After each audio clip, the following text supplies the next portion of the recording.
여기 아내에게 씻을 수 없는 배신을 당한 일본인 남자가 있습니다. 그의 아내는 어쩔 수 없는 상황 속에서 남편과 딸을 평생 속이며 살 수밖에 없었다고 하는데요. 하지만 그녀의 충격적인 비밀은 딸에 의해 결국 모두 밝혀지고 말았다고 하는데요. 그녀의 충격적인 비밀은 무엇이고 왜 그동안 감출 수밖에 없었는지 비밀을 밝혀낸 딸의 사연으로 들어보겠습니다. 제 이름은 하나 히무라예요. 내일 아침 저는 제 책상에 앉아 일기장에 같은 문장을 적어요. 일본은 세계에서 가장 위대한 나라다. 저는 17살이고 특이한 은빛 푸른 눈과 리본으로 묶어두는 긴 검은 머리를 가졌어요. 저는 도쿄에 있는 사쿠라 예술고등학교의 상위권 학생이에요. 친구들은 종종 숙제를 도와달라고 부탁하지만 친한 친구는 많지 않아요. 아버지는 사교활동보다 공부에 집중하는 것이 더 중요하다고 말씀하세요. 제 아버지 다케오 히무라 씨는 제가 매일 그 문장을 일기장에 쓰는 이유예요. 어렸을 때 그렇게 하도록 가르쳐 주셨고 이제는 습관이 되었어요. 우리가 누구인지 어디서 왔는지 기억하는 것이 중요해. 아버지는 항상 그렇게 말씀하세요. 아버지는 일본 역사 저널에서 일하시고 매일 완벽하게 다림질된 정장을 입으세요. 아버지가 나타나면 사람들은 알아차려요. 아버지의 등은 항상 똑바르고 목소리는 자신감에 차 있어요. 그리고 특히 한국에 대해서는 단호하세요. 기억해, 하나, 그는 저녁 식사 중에 젓가락으로 강조하며 말씀하세요. 한국 같은 나라들은 일본보다 훨씬 뒤처져 있어. 그들은 우리의 아이디어와 문화를 모방해. 그들은 결코 우리만큼 좋을 수 없어. 저는 항상 고개를 끄덕이고 내 아버지라고 말해요. 아버지가 말씀하시는 것에 의문을 가진 적은 없어요. 저는 한국에 가본 적이 없고 도쿄 밖으로 거의 여행해 본 적도 없어요. 제 어머니 미즈키는 아버지와 완전히 달라요. 아버지가 크고 확신에 찬 목소리라면 어머니는 조용하고 부드러워요. 아버지가 한국에 대한 연설을 시작하면 그녀는 음식을 내려다보거나 테이블 위에 꽃을 정리하는데 갑자기 관심을 보이세요. 평범한 목요일 오후 다나카 선생님이 발표했어요. 여러분, 신나는 소식이 있어요. 올해 우리 학교 수학여행은 대한민국 서울로 갈 거예요. 교실은 흥분된 수다로 가득 찼어요. 반 친구들은 한국 팝 음악과 드라마를 좋아해요. 몇몇은 엔터테인먼트 회사 방문이나 쇼핑에 대해 이야기하기 시작했어요. 하지만 저는 등 뒤로 얼음을 떨어뜨린 것 같은 기분이 들었어요. 한국? 아버지가 항상 뒤처져 있다고 묘사하는 그 나라가 우리 학교 여행 목적지라니요. 그날 저녁 집에서 저는 저녁 식사 시간에 이 소식을 전했어요. 수학여행에 대한 소식이 있어요. 우리는 대한민국 서울로 갈 거예요. 아버지의 얼굴은 즉시 어두워졌어요. 그는 식탁 위에 날카로운 소리를 내며 젓가락을 내려놓으셨어요. 한국? 거기서 뭘 배울 수 있지? 내일 학교에 전화해서 항의할 거야. 저는 실망하며 접시를 내려다봤어요. 그때 예상치 못한 일이 일어났어요. 하나가 다른 나라들을 보는 것이 좋을 것 같아요. 어머니가 부드럽게 말씀하셨어요. 그녀가 자신만의 의견을 형성하도록요. 저는 충격에 고개를 확 들었어요. 제 어머니는 거의 아버지와 의견을 달리하지 않으셨어요. 아버지는 한참 그녀를 쳐다보셨어요. 좋아. 직접 일본이 얼마나 더 나은지 보게 해. 나중에 저는 침실에서 이를 닦고 있을 때 부드러운 노크 소리가 들렸어요. 어머니가 들어오셨어요. 손에는 작은 흰색 봉투가 있었어요. 하나, 그녀는 떨리는 목소리로 속삭였어요. 한국에 가면 이 주소를 방문해줬으면 해. 거기에 중요한 것이 있어. 내가 알아야 할 것이. 뭐예요, 엄마? 저는 그녀의 심각한 표정에 혼란스러워하며 물었어요. 그냥 가겠다고 약속해. 그녀는 제 손의 봉투를 누르며 말했어요. 내가 진실을 알 때가 되었어. 무슨 진실이요? 저는 물었지만 그녀는 그저 고개를 저었어요. 내가 거기 가면 이해할 거야. 그녀는 제 이마에 키스하며 말했어요. 그냥 열린 마음을 가지고 있어. 저는 편지를 바라보며 침대에 앉았어요. 무슨 진실이 한국에 있을까요? 제 인생에서 처음으로 저는 제 세계가 갈라지기 시작하는 것을 느꼈어요. 마치 제 가족 아래에 거대한 무언가가 숨어 있는 것 같았어요. 저희 비행기가 서울에 착륙했을 때 제 심장이 빨리 뛰고 있었어요. 이것은 제가 일본을 떠나는 첫 경험이었고 아버지가 항상 무시하던 나라인 한국에 도착하고 있었어요. 우리 도착했어. 제 친구 아키가 창문에 얼굴을 대고 흥분해서 소리쳤어요. 저 공항 좀 봐요. 정말 커요. 저는 몸을 기울여 밖을 보았어요. 창문을 통해 햇빛 속에서 반짝이는 유리벽을 가진 현대적인 건물이 보였어요. 공상과학 영화에서 본 것 같았어요. 저건 뒤처진 나라처럼 보이지 않네요. 아키가 속삭였어요. 인천국제공항을 걸어가면서 제 눈은 이리저리 움직였어요. 천장은 높이 솟아 있었고 디지털 화면에는 여러 언어로 정보가 표시되어 있었어요. 여행자들을 안내하는 로봇들도 있었어요. 모든 것이 깨끗하고 현대적이었어요. 아버지가 묘사했던 뒤처진 나라는 어디에 있었을까요? 우리는 짐을 찾은 후 서울로 향하는 열차를 탔어요. 저는 창가 자리에 앉아 코를 유리에 대고 밖을 바라봤어요. 열차는 공항에서 조용하게 미끄러져 나갔어요. 집에 있는 열차보다 훨씬 조용했어요. 열차가 서울로 달리는 동안 풍경이 변했어요. 작은 마을들과 녹색 들판을 지나 점점 높아지는 아파트 건물들이 보였어요.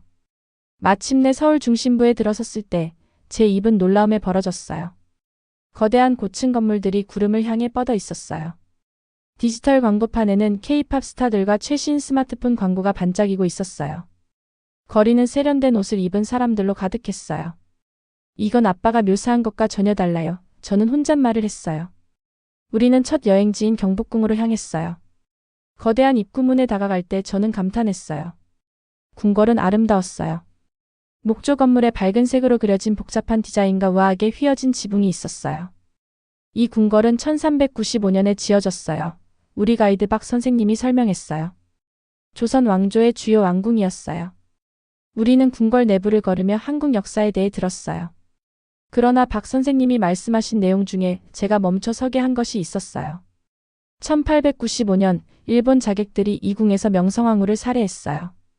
그것은 1910년 완전한 식민지화 이전에 일본이 한국을 통제하려는 시도의 일부였어요. 제 얼굴이 화끈거렸어요. 저는 일본 역사 수업에서 이것에 대해 배운 적이 없었어요. 식민지 기간은 1945년까지 지속되었어요. 박 선생님이 계속했어요. 한국 사람들에게는 매우 어려운 시간이었어요. 저는 속이 메스꺼웠어요. 아버지는 이런 일들을 알고 있었을까요? 이것이 그가 한국을 열등하다고 생각한 이유였을까요? 관광 후 저는 어머니의 봉투를 꺼냈어요. 안에는 주소가 적힌 종이가 있었어요. 메모에는 선영 할머니를 찾으세요. 당신이 미즈키의 딸이라고 말하세요. 라고 쓰여 있었어요. 제 손가락이 떨렸어요. 선영 할머니는 누구일까요?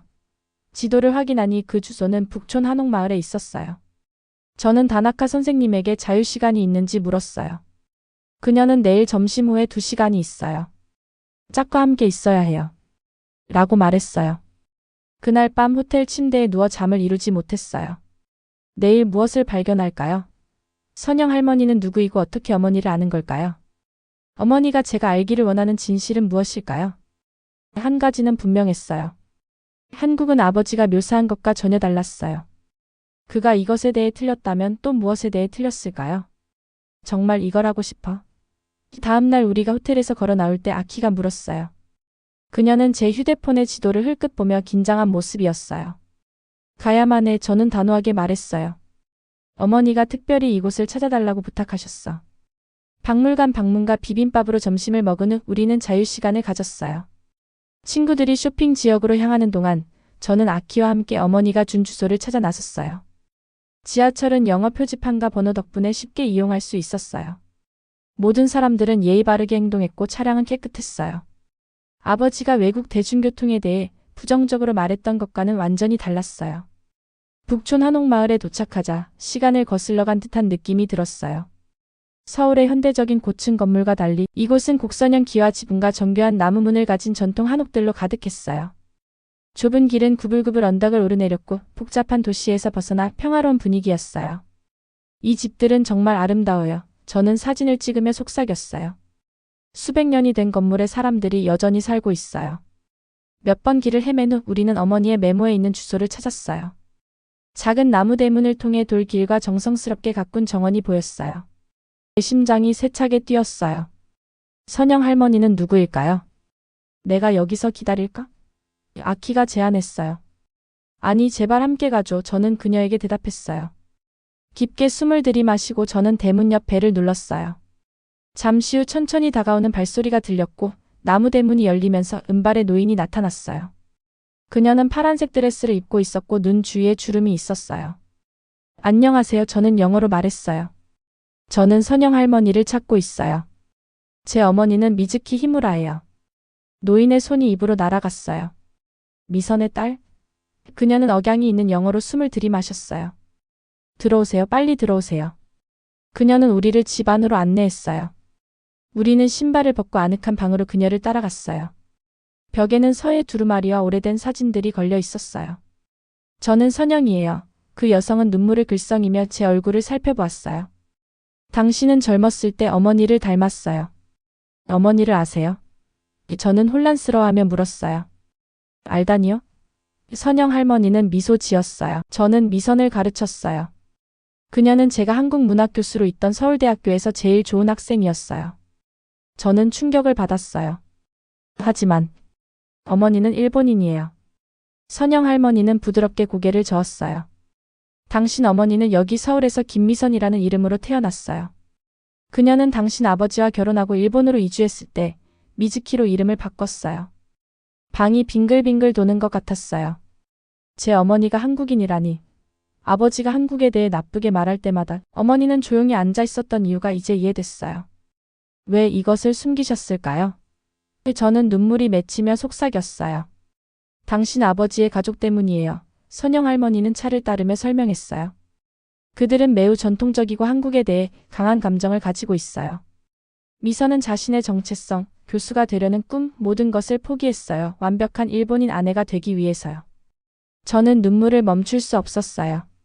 어머니가 진정한 자신을 숨기며 살았다는 것이 너무 슬펐어요. 더 있어요. 선영 할머니는 오래된 사진첩을 가져왔어요. 미선은 놀라운 학자였어요. 한국시에 대한 연구로 상도 받았어요. 떨리는 손으로 저는 앨범을 넘겼어요. 대학 건물 앞에서 웃고 있는 젊은 어머니, 증명서를 들고 있는 모습, 친구들과 함께한 사진들이 있었어요. 한 장에서는 벚꽃 아래 서서 기쁨에 벅차 웃고 있었어요. 제가 알던 조용한 어머니와는 너무 달랐어요. 왜 지금 이 모든 것을 말씀하시는 거예요? 저는 물었어요. 미선이 저에게 부탁했기 때문이에요. 선영 할머니가 대답했어요. 그녀는 수년간 저에게 편지를 써왔어요. 당신이 이해할 나이가 되면 진실을 알기를 원했어요. 그녀는 당신이 자신처럼 편견의 벽 뒤에 살지 않기를 바랐어요. 저는 아키에게 돌아섰어요. 들었어? 내가 반은 한국인이었대. 소리내어 말하니 더 실감이 났어요. 아키는 제 손을 꼭 잡았어요. 정말 놀라워하나. 선영 할머니는 우리에게 떡과 차를 대접하며 학생으로서의 미선에 대한 이야기를 들려주었어요.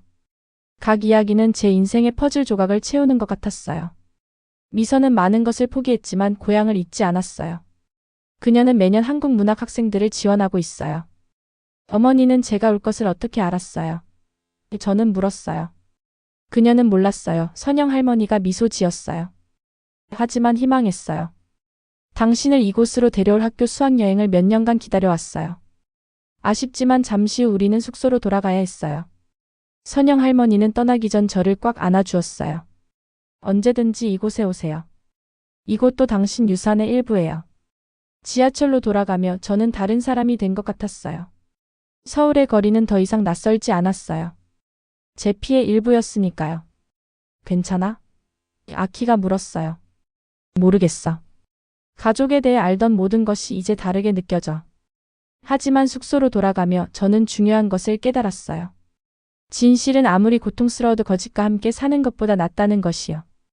이제 저는 제 정체성의 일부인 한국에 대해 더 배우고 싶었어요. 그리고 한 가지 질문이 남았어요. 일본으로 돌아가면 아버지와 어머니에게 무슨 말을 할까요? 저는 그날 밤 잠을 이룰 수 없었어요. 눈을 감을 때마다 어머니의 사진들이 떠올랐어요. 젊고 웃고 있는 한국인 미선의 모습. 아버지의 조용한 아내가 아닌 꿈이 있는 뛰어난 문학도. 다음 날 우리 반은 명동을 방문했어요. 거리는 쇼핑객들로 붐볐고 다채로운 간판들과 맛있는 냄새가 공기를 채웠어요. 하나 아직도 듣고 있어요. 아키가 제 얼굴 앞에서 손을 흔들었어요. 저 생선 모양 빵 먹어볼래? 미안해, 저는 중얼거렸어요. 그냥 생각 중이었어. 어제에 대해서? 아키의 목소리가 부드러워졌어요. 그녀는 제가 반은 한국인이라는 비밀을 아는 유일한 사람이었어요. 저는 고개를 끄덕였어요. 마치 내 인생이 누군가가 지어낸 이야기 같아. 아키는 제 어깨를 잡았어요. 신선한 공기를 마시러 가자. 우리는 다나카 선생님께 근처를 걸어 다닐 거라고 말씀드렸고 30분 후에 만나기로 했어요. 우리가 덜 붐비는 거리로 나왔을 때 저는 깊게 숨을 들이마셨어요. 갑자기 그때 제가 풀린 신발끈에 걸려 넘어질 뻔했어요. 제 휴대폰이 손에서 날아갔지만 누군가가 제 팔을 잡았어요. 와, 조심하세요. 누군가 영어로 말했어요. 저는 올려다보니 친절한 눈을 가진 젊은 남자가 저를 붙잡고 있었어요. 그는 다양한 패치로 장식한 배낭을 메고 있었어요. 고마워요. 저는 당황하며 말했어요. 그는 재빨리 제 휴대폰을 주워 확인했어요. 금이 가지 않았네요. 살아남은 것 같아요. 혹시 제가 본 일본 학교 그룹이세요? 그는 거의 완벽한 일본어로 말했어요. 제 눈이 놀라움으로 커졌어요. 네, 어떻게 아셨어요? 저는 고려대학교에서 일본어를 공부하고 있어요. 그는 미소 지며 설명했어요. 저는 진호라고 해요. 저는 하나예요. 저는 대답했어요. 그리고 이쪽은 제 친구 아키예요. 진호는 웃었어요. 지금까지 서울이 마음에 드세요? 그것은.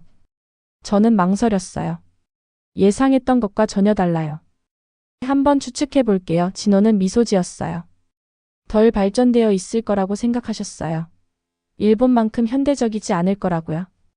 저는 부끄러움으로 얼굴이 뜨거워졌어요. 그런 비슷한 거예요.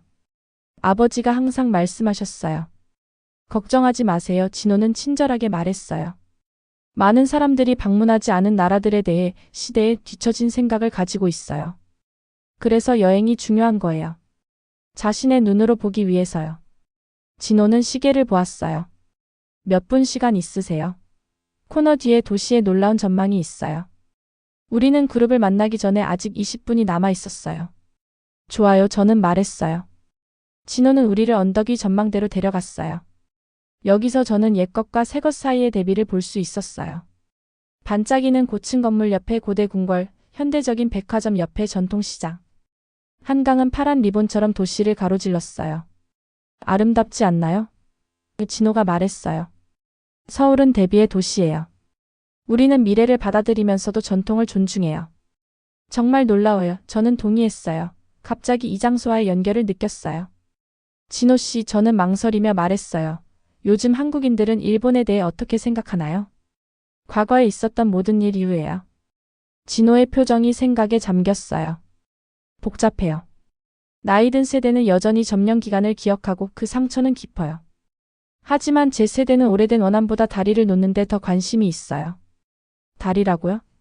저는 반복했어요. 제 자신의 상황에 대해 생각하면서. 맞아요. 제 할아버지는 미워하는 것은 쉽지만 이해하는 데는 용기가 필요하다고 말씀하셨어요. 우리는 고통스러운 역사를 인정하면서도 미래를 바라볼 수 있어요. 우리가 대화하는 동안 진호는 랜드마크를 가리키며 한국 관습을 설명했어요. 그는 우리에게 떡볶이를 사주었는데 매웠지만 맛있었어요. 일본어 외에 무엇을 공부하시나요? 아키가 물었어요. 국제관계요. 진호가 대답했어요. 저는 언젠가 번역가나 문화대사로 일하고 싶어요. 국가 간의 장벽을 허무는 것이 제 꿈이에요. 그의 말은 저를 강하게 울렸어요. 장벽을 허문다, 그것이 제가 해야 할 일이 아닐까요? 일본인 아버지와 한국인 어머니 사이에서, 제 자신의 두 정체성 사이에서 그룹으로 돌아가야 할 것 같아요. 저는 말했어요. 이 전망을 보여주셔서 감사해요. 제 소셜미디어 연락처를 드릴게요. 진호는 미소 지었어요. 한국에 대해 질문이 있으시면 언제든 연락하세요. 호텔에서 그날 밤 저는 진호에게 메시지를 보냈어요. 도와주셔서 감사합니다. 화내지 않고 일본과 한국 사이의 고통스러운 역사를 어떻게 다루시나요? 그의 답장이 빨리 왔어요. 저는 그 고통을 인정하지만 그것이 미래를 정의하도록 두지 않아요. 한국인과 일본인 사이의 모든 새로운 우정은 과거에 대한 작은 승리예요. 저는 그의 메시지를 오랫동안 바라보았어요. 어머니의 비밀을 발견한 이후 처음으로 저는 혼란 이외의 무언가를 느꼈어요. 희망을 느꼈어요. 제가 일본인이면서도 한국인이 될 수 있는 방법을, 제 유산의 양쪽 모두를 존중할 수 있는 방법을 찾을 수 있다는 희망을, 언젠가 제 가족의 상처가 치유될 수 있다는 희망을. 서울에서의 5번째 날, 다나카 선생님이 흥미로운 발표를 하셨어요. 오늘 우리는 일본과 한국 사람들을 연결하는 인기 앱을 만든 젊은 기업가를 만날 거예요. 저는 자리에서 더 똑바로 앉았어요. 제 한국 유산에 대해 알게 된 후 이것은 특별히 의미가 있었어요. 우리 버스는 강남의 현대적인 건물 앞에 도착했어요. 그 지역은 세련된 상점들과 사무실 건물들로 가득했고 잘 차려입은 사람들이 분주히 걸어 다녔어요. 건물 안에서 우리는 12층을 올라갔어요. 문이 열리자 아버지의 회사와는 완전히 다른 공간이 나타났어요. 지루한 칸막이 대신 다채로운 벽, 빈백 의자, 개방적인 작업 공간이 있었어요. 벽에는 한글과 일본어로 브릿지 컬처라고 쓰여 있었어요.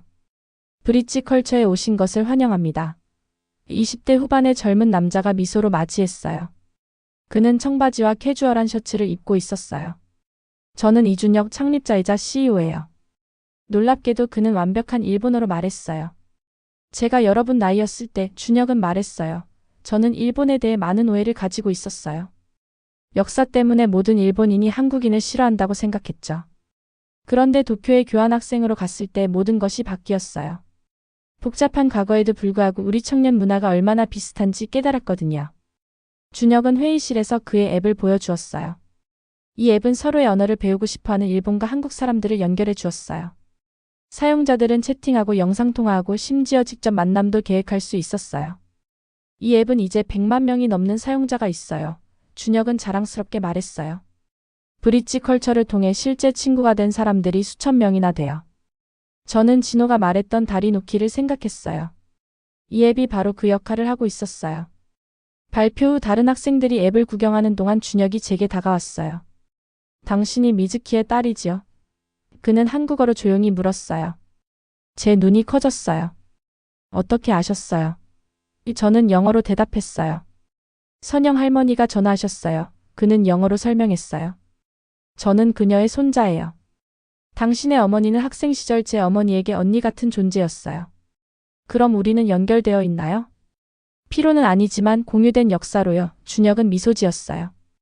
미선 어머니는 누구도 믿지 않을 때 제 앱에 투자하셨어요. 할머니를 통해 비밀리에 돈을 보내셨죠. 저는 믿을 수 없었어요. 조용하고 순종적인 제 어머니가 이 모든 해 동안 비밀리에 한국 문화를 지원해왔다니. 제가 알던 어머니와는 달리 그녀는 용감하고 결단력 있는 사람이었던 거예요. 그녀는 결코 자신의 뿌리를 잊지 않았어요. 준혁은 말했어요. 때가 되면 당신도 알기를 원하셨고요. 점심시간에 준혁은 대학 시절 우리 어머니들의 사진을 보여주었어요. 그들은 웃고 도서관에서 공부하고 벚꽃 앞에서 포즈를 취하고 있었어요. 미선 어머니는 훌륭했어요. 그가 말했어요. 상황이 달랐다면 유명한 교수가 되었을 거예요. 어머니가 이 비밀을 그렇게 오래 지켜왔다는 게 믿기지 않아요. 저는 말했어요. 아버지가 한국에 대해 나쁘게 말할 때마다. 준혁의 표정이 진지해졌어요. 그녀에게 정말 고통스러웠을 거예요. 하지만 사랑은 어려운 일도 견디게 해요. 그녀는 당신 아버지를 깊이 사랑했음이 분명해요. 저는 부모님 관계를 생각했어요. 아버지의 엄격함에도 불구하고 그가 어머니를 볼 때는 항상 부드러움이 있었어요. 그는 어머니의 진짜 정체성을 의심한 적이 있을까요? 우리가 떠나기 전 준혁은 저에게 작은 꾸러미를 주었어요. 미선 어머니께서 보내셨어요. 그는 설명했어요. 당신이 올 것을 알고 지난달에 저에게 맡기셨죠. 버스에서 저는 조심스럽게 꾸러미를 풀었어요. 안에는 전통 한국 디자인의 노트가 손으로 쓴 편지가 있었어요. 나의 사랑하는 하나에게 어머니의 우아한 필체로 시작되었어요. 이제 너는 내가 누구인지 알게 되었어. 더 일찍 말하지 못해 미안해. 내 아버지의 반응이 두려웠고 네가 나를 거부할까봐 이 진실과 함께 오는 복잡한 감정들이 두려웠어. 한국인이라는 것은 나의 일부야. 마치 일본인이자 한국인이라는 것이 너의 일부인 것처럼. 하나를 버리고 하나 선택할 필요는 없어. 오히려 내가 이 두 멋진 문화 사이의 다리가 되길 바래. 너는 내가 갖지 못한 힘을 가졌어. 질문하고 진실을 추구하는 힘. 그 힘을 사용해 하나. 모든 사람과 함께 엄마가. 편지를 읽으며 눈물이 흘렀어요. 저는 노트를 가슴에 안았어요. 마치 어머니의 일부를 안는 것처럼요. 지금까지 완전히 알지 못했던 진짜 어머니의 모습이요. 그날 밤 저는 진호에게 배운 것들을 메시지로 보냈어요. 그는 제가 준혁을 만났다는 것에 신이 났어요. 그의 앱은 여기서 유명해요. 진호가 썼어요. 한국과 일본 문화 교류의 선구자로 여겨져요. 당신은 중요한 사람들과 연결되어 있네요. 하나. 일주일 전만 해도 저는 한국과 아무 연결이 없다고 생각했어요. 이제 저는 제 뿌리가 여기 깊이 박혀 있음을 알게 되었어요. 저는 어머니와 연락을 유지해온 한국인 할머니, 준혁이라는 친척 같은 존재, 그리고 진호라는 새 친구가 생겼어요. 무엇보다 저는 이제야 이해하기 시작한 어머니가 있었어요. 그녀는 자신의 정체성, 꿈, 고향을 포기했지만 완전히 놓아버린 적은 없었어요. 일본에서 미즈키 히무라로 살면서도 한국 유산과 연결된 방법을 찾았던 거예요. 잠들기 전 저는 집으로 돌아갔을 때 무슨 일이 일어날지 궁금했어요. 아버지에게 진실을 말할까요? 어머니와 마침내 과거에 대해 이야기할 수 있을까요? 두렵지만 흥미로운 생각이었어요. 처음으로 저는 진정한 어머니의 모습을 보는 것 같았어요. 아버지의 조용한 아내가 아닌 김미선으로서 뛰어난 학생, 사랑을 위해 모든 것을 희생한 여성, 그리고 오랫동안 이중생활을 해온 강한 사람이요. 저는 그녀의 딸인 것이, 반은 한국인인 것이 자랑스러웠어요. 제 이중 유산은 숨길 것이 아니라 두 나라에 대한 독특한 관점을 제공하는 선물이란 것을 깨달았어요. 준혁의 앱처럼 저도 제 가족부터 시작해 일본과 한국 사이의 다리가 될 수 있을 거예요. 도쿄로 돌아가는 비행기 안에서 저는 이상한 기분이 들었어요. 단 일주일 만에 서울은 제게 제2의 고향처럼 느껴졌거든요. 비행기가 구름 위로 날아오르면서 제 마음은 긴장감으로 가득 찼어요. 제가 알게 된 모든 것들 이후에 어떻게 아버지를 마주할 수 있을까요? 창밖을 바라보며 저는 지난 일들을 떠올렸어요. 선영 할머니를 만난 것, 어머니의 진짜 정체성에 대해 알게 된 것, 진호와 친구가 된 것, 그리고 준혁과의 연결고리를 발견한 것까지. 단 7일 만에 제 자신에 대한 이해가 완전히 바뀌었어요. 떠나기 전날 밤, 진호와 준혁 모두 저에게 격려 메시지를 보냈어요. 기억해, 이해하는 데는 용기가 필요해. 진호가 썼어요. 너의 어머니는 내가 아는 가장 강한 사람 중 한 명이야. 준혁의 메시지였어요. 너에게서도 같은 강인함을 봐. 저는 어머니가 보내주신 한국 노트를 꼭 쥐고 그 표지를 손가락으로 어루만졌어요. 안에는 선영 할머니가 주신 사진들이 있었어요. 더 이상 숨길 수 없는 진실의 증거들이었죠. 비행기가 도쿄에 착륙하기 시작하면서 저는 결심했어요. 더 이상의 비밀은 없어요. 앞으로 무슨 일이 일어나든 저는 정직하게 맞설 거예요. 뭔가 긴장되는 거 있어? 옆자리에서 아키가 물었어요. 나는 지금 내 가족을 영원히 바꾸려고 해. 저는 대답했어요. 착륙 후 우리는 부모님들이 기다리고 있는 공항 출구로 향했어요. 저는 바로 저희 부모님을 발견했어요. 아버지는 언제나처럼 격식 있게 서 계셨고 어머니는 부드럽게 미소 짓고 계셨어요. 어머니를 바라보는 순간 제 안에서 무언가 변했어요. 처음으로 저는 그녀를 정말로 보았어요. 단지 저의 어머니가 아닌 우리 가족을 위해 모든 것을 희생한 김미선이라는 한국 여성으로요. 제가 전에는 알아차리지 못했던 억양, 때때로 흥얼거리는 한국 멜로디, 가끔 차려주시던 한국 반찬들. 모든 단서들이 거기 있었어요. 저는 그냥 그것들을 찾아볼 줄 몰랐을 뿐이에요. 저는 달려가서 어머니를 꽉 안았어요. 저 알아요, 엄마. 저는 그녀의 귀에 속삭였어요. 저 모든 걸 알아요. 놀라서 굳어지는 것을 느꼈어요. 그런 다음 천천히 그녀의 팔이 저를 꽉 감쌌고 그녀는 떨기 시작했어요. 이게 무슨 일이니? 아버지가 혼란스러워하며 물었어요. 우리 얘기할 게 있어요, 아빠. 저는 단호하게 말했어요. 우리 모두 다요. 오늘 밤에. 저녁 식사 후 저는 깊게 숨을 들이쉬고 선영 할머니의 사진들을 테이블 위에 올려놓았어요. 아버지는 충격을 받아 그것들을 쳐다보셨어요. 이게 뭐지? 아버지가 말씀하셨어요. 진실이에요. 저는 대답했어요. 엄마는 한국인이에요. 엄마의 진짜 이름은 김미선이에요. 엄마는 아빠를 만나기 전에 한국 문학에 뛰어난 학생이었어요. 아버지의 얼굴은 일련의 감정을 거쳤어요. 믿을 수 없음, 분노, 배신감. 그는 고개를 높이 든 채 앉아있는 어머니에게 돌아섰어요. 이게 사실이야? 아버지가 거의 속삭이듯 물었어요. 네, 어머니는 간단히 말했어요. 저는 수년 동안 당신에게 말하고 싶었어요. 하지만 두려웠어요. 하나는 자신의 모든 유산을 알 권리가 있어요. 이어진 것은 밤늦게까지 이어진 어렵고 감정적인 대화였어요. 거친 말들과 눈물 폭로가 있었어요. 아버지는 한국에 대한 자신의 편견이 자신의 아버지에게서 비롯된 것임을 인정했어요. 제가 본 한국은 아빠가 묘사한 것과 전혀 달랐어요. 저는 말했어요.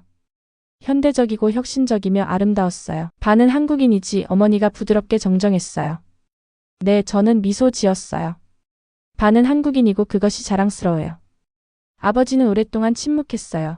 서울의 벚꽃 아래에서 웃고 있는 대학생 시절의 어머니 사진을 응시하며. 뭐라고 해야 할지 모르겠어. 아버지는 마침내 인정했어요. 이 모든 세월. 당신은 나 때문에 거짓말을 하며 살아왔어. 당신 때문이 아니에요. 어머니가 부드럽게 말했어요. 상황 때문이고 역사 때문이에요. 다음 몇 주 동안 우리 집은 달라졌어요. 긴장감이 있었지만 또한 우리 모두가 마침내 더 자유롭게 숨을 쉴 수 있는 해방감도 있었어요. 작은 변화들이 나타나기 시작했어요. 어머니는 한국 요리를 공개적으로 하기 시작했어요. 처음에는 아버지가 음식을 그냥 건드리기만 했지만 점차 그는 그것을 즐기기 시작했어요. 어느 저녁 저는 아버지가 한국 역사에 관한 책을 읽고 있는 서재에서 그를 발견했어요. 내가 틀렸어. 그가 나를 알아차렸을 때 조용히 말했어요. 여러 해 동안 나는 스스로 생각하지 않고 내 아버지가 가르친 것을 반복했어. 미안해 하나. 우리가 돌아온 지 한 달 후 어머니는 도쿄의 작은 문화센터에서 한국 문학을 가르치는 일자리 제안을 받았어요. 그녀는 첫 수업을 준비하면서 무척 행복해 보였어요. 가장 놀랍게도 아버지는 온라인으로 한국어 수업을 듣기 시작했어요. 제가 왜 그러는지 물었을 때 그는 나는 너의 어머니의 마음의 언어를 이해하고 싶어. 라고 말했어요. 저는 진호와 준혁과 계속 연락을 유지했어요. 준혁은 여름방학 동안 우리 가족 전체를 서울에 초대했고 놀랍게도 아버지는 그것을 고려하고 있었어요. 학교에서는 준혁의 앱에서 영감을 받아 문화교류 클럽을 시작했어요. 우리는 서울의 한 학교와 연결하여 우리의 일상생활에 대한 동영상과 편지를 공유했어요. 어느 저녁 우리 가족이 함께 저녁을 먹고 있을 때 저는 중요한 것을 깨달았어요. 다리는 하루 만에 세워지지 않아요. 노력이 필요해요. 하지만 일단 세워지면 사람들이 전에는 넘을 수 없을 것 같았던 분열을 건너게 해주죠. 무슨 생각을 하고 있니? 어머니가 물었어요. 다리에 대해서요. 저는 미소로 대답했어요. 그리고 때로는 가장 중요한 다리가 바로 우리 집에서 세워지는 방법에 대해서요. 아버지는 이해가 담긴 채 천천히 고개를 끄덕였어요. 어머니는 테이블 건너편으로 손을 뻗어 제 손을 꼭 잡았어요. 도쿄의 일몰은 서울에서 보았던 것과 그리 다르지 않았어요. 같은 하늘 다른 도시. 그리 분리되지 않았어요. 저는 더 이상 그저 히무라 하나, 일본 고등학생이 아니었어요. 저는 또한 김하나, 한국 유산을 자랑스럽게 여기는 사람이었어요. 두 가지 모두가 되는 것이 제가 전보다 더 완전하게 만들었어요. 여정은 끝나지 않았어요. 그것은 정말 이제 막 시작되고 있었어요. 하지만 이제 우리는 함께 가족으로서 한 걸음씩 우리의 다리를 세워가고 있었어요. 오늘의 사연은 여기까지입니다. 잘못된 역사의식 때문에 평생을 숨기고 살아야만 했던 어머니의 마음을 생각하니 마음이 아픈데요. 일본이 잘못된 역사를 반성하고 다시 되풀이되지 않도록 노력하는 것이 진정한 애국 아닐까 생각합니다. 한국 사람으로서 화가 가는 내용도 있었지만 하나 씨와 같은 젊은 일본 청년들이 양국가의 앞날의 발전을 가져와 주셨으면 좋겠습니다. 다음 영상이 기다려지신다면 구독, 좋아요, 알림 설정 부탁드리겠습니다.